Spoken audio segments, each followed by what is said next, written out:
Mechi ya Norway na Ufaransa imemalizika rasmi na Ufaransa wameondoka na ushindi wa magoli 4-1.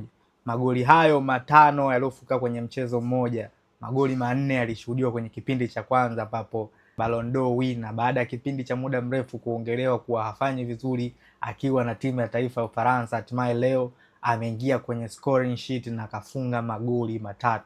Anaongeza idadi ya wachezaji ambao wamefunga hat-trick kwenye World Cup hii ya 2026. Goli jingine moja likifungwa na mchezaji wa Norway wakati kipindi cha pili hichi kwenye dakika za jioni watu walikuwa wakitegemea itabaki 3-1. Desire Due anakuja kuwafungia goli la 4 Ufaransa kwenye dakika za nyongeza, dakika za jioni za nyongeza, na hivyo kufanya gemu hiyo kuisha kwa goli 4-1. Ilikuwa ni gemu nzuri sana, lakini kuna kitu kimoja ambacho kocha wa timu ya taifa wa Norway ametunyima sisi mashabiki wa soka.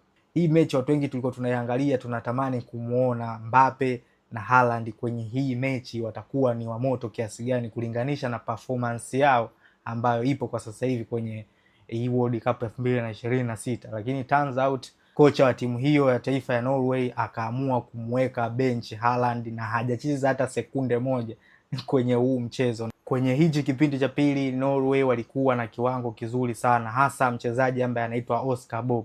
Ukijaribu kuchukua lile kundi zima lile la wachezaji ambao walikuwa wanacheza kipindi kile cha pili, unaweza kuona Oscar Bob ndo alikuwa anajaribu kwenda kuifungua defensive ya Ufaransa. Anakwenda ana strike, anakwenda na kusanya wakina Saliba, anachenga, anaingia mpaka ndani ya box kutafuta nafasi na anakutana na baadhi ya chance kutaka kujaribu kuconvert, lakini inashindikana. Amekuwa na kiwango kizuri sana licha ya kuangalia kimo chake cha kuwa ni mfupi.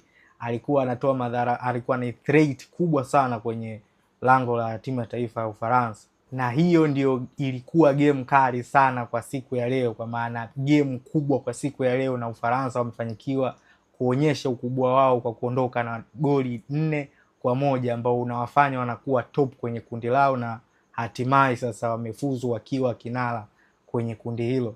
Game ya pili iliyochezwa leo ambayo pia nayo ilianza mida ya saa 4 iliwakutanisha Senegal na Iraq, na Senegal wameshinda goli 5-0. Na hii ndio inakuwa ni timu ya Afrika iliyoshinda magoli mengi ndani ya mechi moja. Ukiacha jana ambapo Morocco alikuwa akishinda goli 4, leo sasa ni rasmi Senegal anapiga mtu goli 5 na anakuwa ni timu ya kwanza kutoka Afrika kupiga mtu goli nyingi kwenye mashindano haya ya FIFA World Cup 2026.